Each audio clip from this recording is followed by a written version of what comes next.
2-3 hari yang lalu telah viral satu video seorang lelaki melakukan azan dengan ditambahkan perkataan Sayyidi dalam azannya. Jom kita tengok video ni dulu.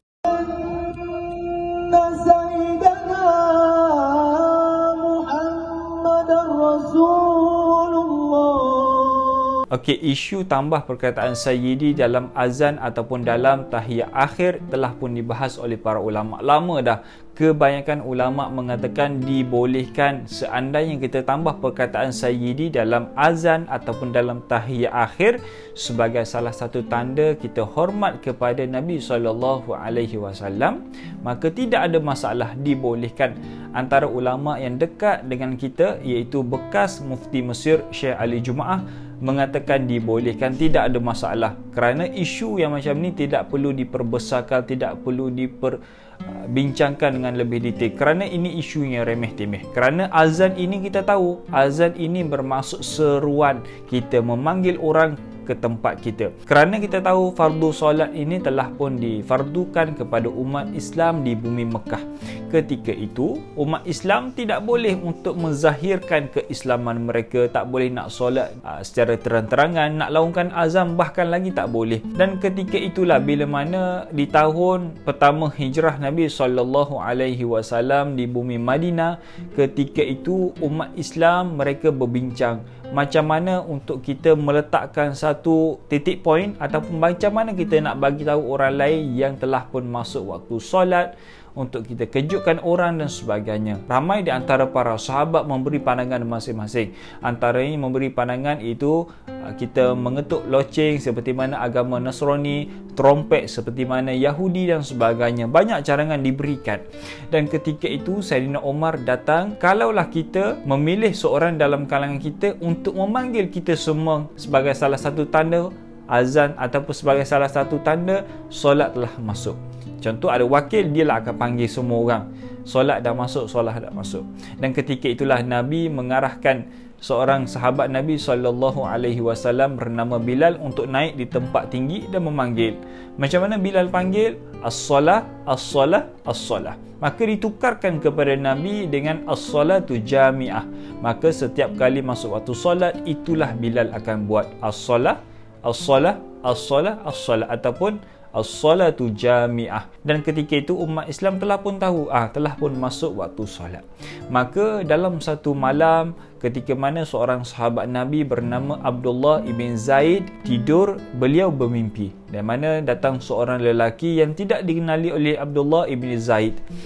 Lelaki itu datang mendekati Abdullah ibn Zaid, maka mengajarkan kalimah-kalimah azan kepada Abdullah ibn Zaid. Seandainya kamu nak memanggil orang untuk solat, maka bacalah Allahu Akbar, Allahu Akbar, Allahu Akbar, Allahu Akbar, seperti mana kita dengar pada hari ini.